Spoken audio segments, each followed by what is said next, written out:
Grabe naman yung laptop na to, napakatibay. Tinry na nating baliin, tinry na nating tapakan, sinubukan pa nating ibagsak, and nung time na madumi na yung keyboard, instead of punasan, binuhusan ko na rin ng tubig and gumagana pa rin. Pati na rin yung I/O port niya kayang mag-endure up to 9 kg na force. Pati nga yung screen panel, inipita ko pa ng ballpen pero nag-survive pa rin itong Asus ExpertBook B3 na laptop. Last month guys, na-review natin yung Asus ExpertBook P5 and yun yung pinaka-flagship na ExpertBook na pwede mong bilhin. Kumbaga yun yung pinakamahal and nakita nyo naman dun sa video natin dun kung gaano katibay yung laptop na yun. And ngayon, hawak naman natin dito yung Asus ExpertBook B3. And ang maganda dito guys, no, mas mura siya ng konti compared doon sa ExpertBook P5. So kung naghahanap kayo guys ng matibay talaga na laptop na pwede nyong gamitin for your daily tasks, pwede mong gamitin kung nag-work from home ka, or kung katulad ko na content creator na gusto nyo ng magandang laptop na pwede nyong dalhin sa labas, na may magandang battery life, magandang performance, na meron ding AI support, at higit sa lahat, yung matibay.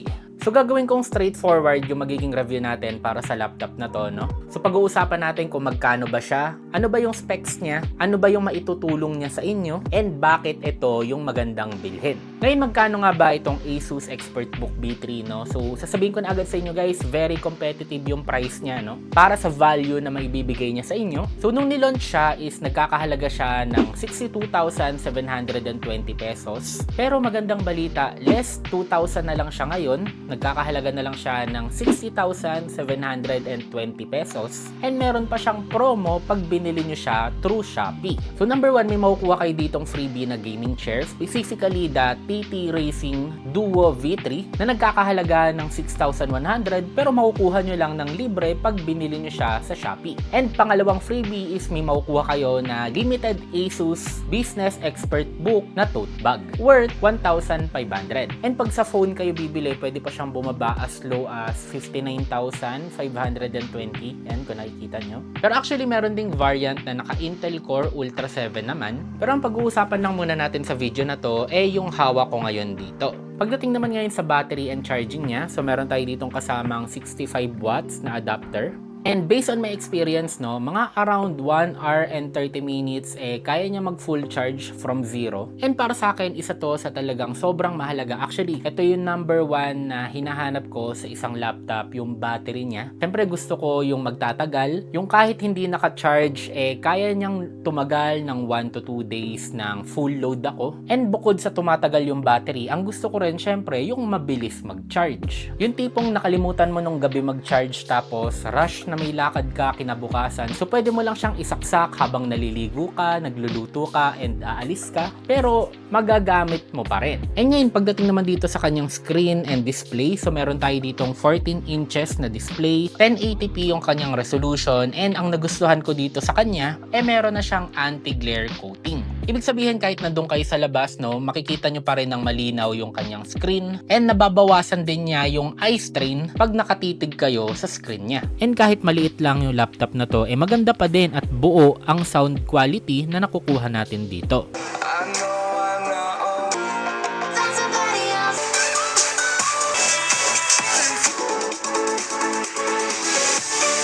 Ngayon, pag-usapan natin kung ano nga ba yung specs ng laptop na to. So pagdating sa processor, meron tayo ditong Intel Core Ultra 5 na kaya up to 3.6 GHz. Meron tayong RAM na 16 GB.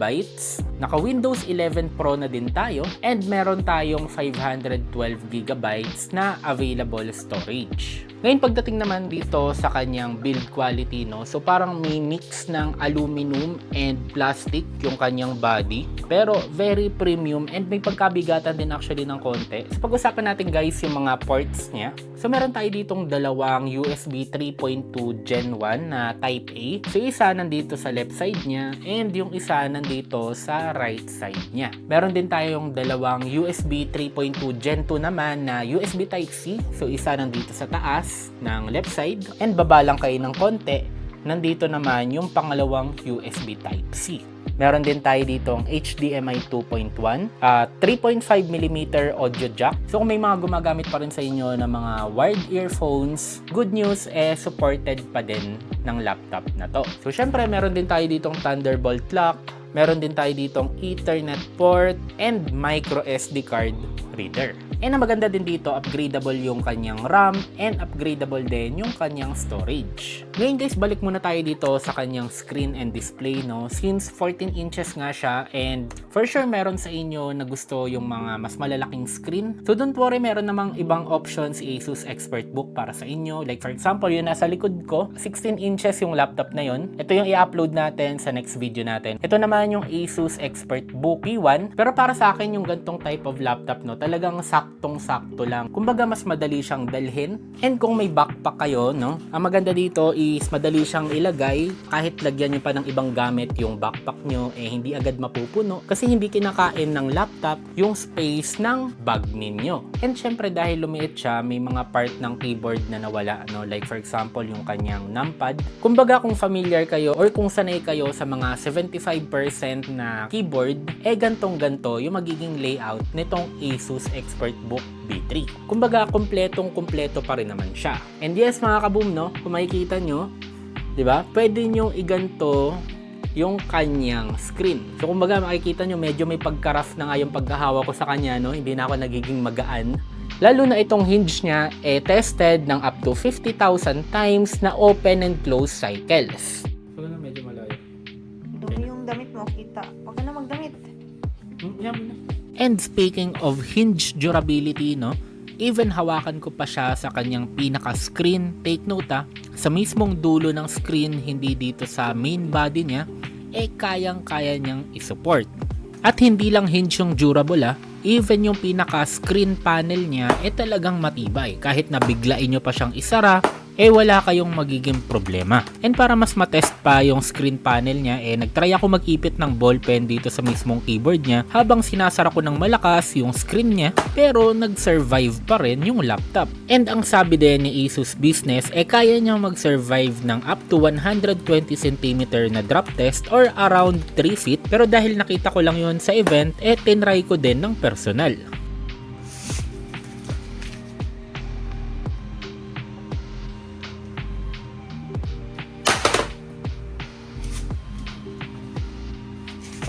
So medyo kinabahan pa ako dito kasi hindi ko na-imagine na dadating yung time na magbabagsak ako ng laptop, 'di ba? Pero syempre hindi ako papayag na isang drop test lang. So tatry natin 'yan ng second time.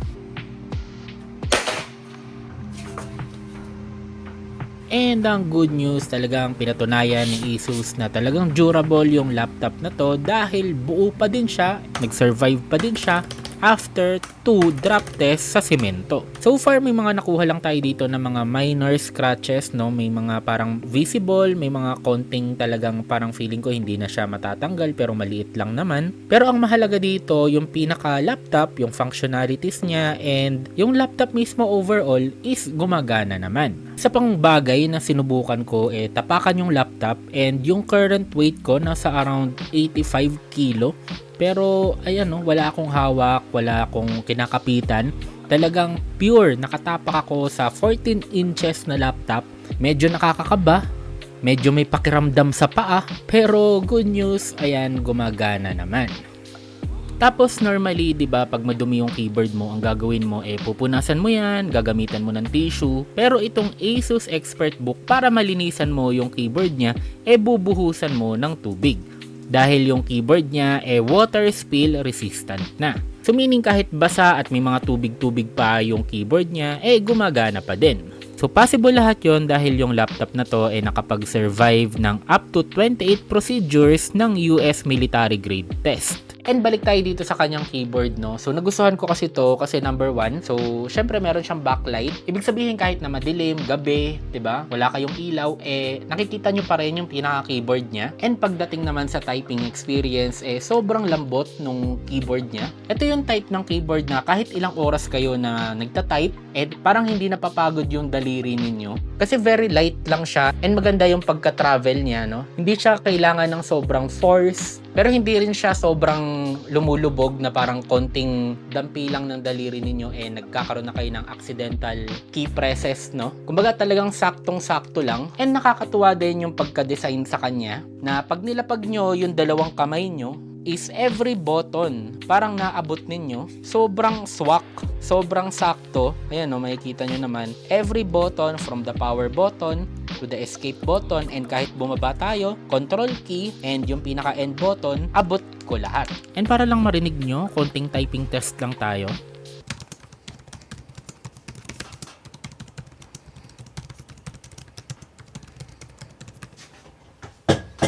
And even though 14 inches lang yung expert book na to, maganda rin or medyo may pagkalakihan din yung kanyang touchpad.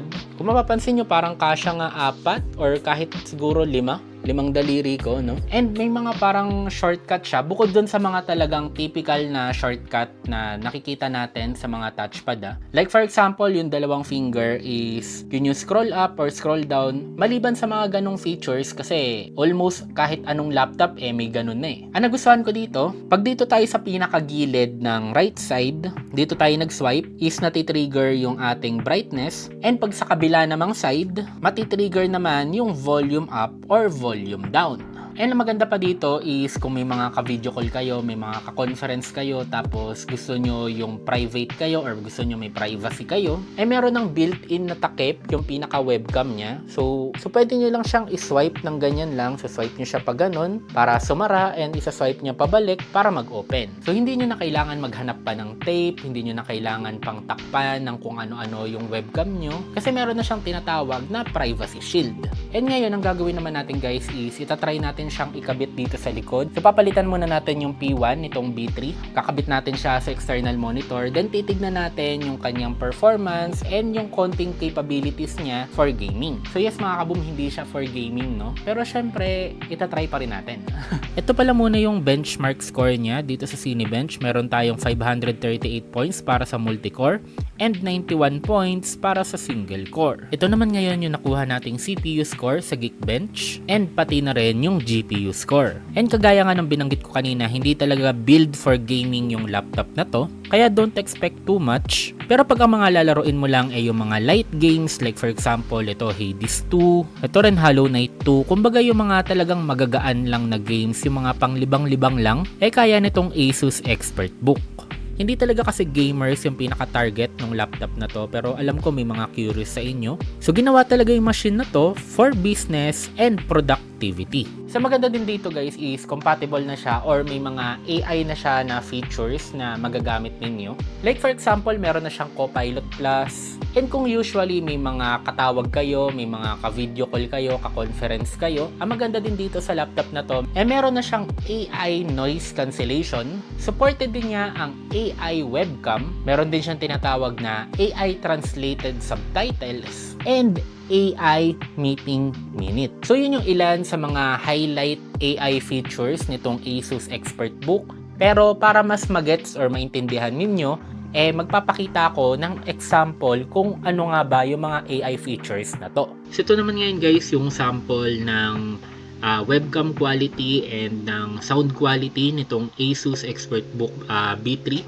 So wala na akong ginamit na any microphone and wala na rin akong ginamit na masyadong lighting, no? Kumbaga yung pinakailaw lang dito sa kwarto namin. And ayan, makikita nyo, naka-off naman to. Pag in-on ko, ayan, may electric fan na tumatakbo ngayon dito sa background ko. And kung plano nyo to gamitin para sa mga video call ninyo, mga conference, mga meeting, and may mga dumadaan na kotse, may electric fan. Mamaya papakinggan ko kung okay ba siya, kung maganda ba yung parang noise cancellation niya, kung naharang ba niya or natatanggal niya yung mga kung ano-anong ingay. Ngayon may tinatawag din tayo na webcam watermark. Yan, makikita nyo. Ito pala. Ayan. Pwede nyo yan i-edit. Pwede kayo maglagay ng sarili nyong business card. Pwede nyo baguhin yung pangalan. Ang maganda siguro dito kung nag-a-apply kayo or kung gusto nyo na laging may naka-appear habang may ka-video call kayo. Ayan, magagamit nyo yan. May tinatawag din siya dito na AI meeting minutes. Ang ginagawa niya, kino-convert niya yung audio into text para makita ninyo or para mabalikan at mabasa ninyo yung buong meeting meaning na pinag-usapan ninyo. So pwede siya in English and nadedetect din niya yung Tagalog. Supported and may built-in na rin siya na Windows Copilot. So kung kailangan nyo yan sa talagang pinakaginagawa nyo. And ayun guys, ang Asus ExpertBook B3. Isa sa pinakamagandang business laptop na pwede nyo i-pick up. And kung nagustuhan nyo yung video natin, don't forget to like, comment, and subscribe. See you again guys in the next video.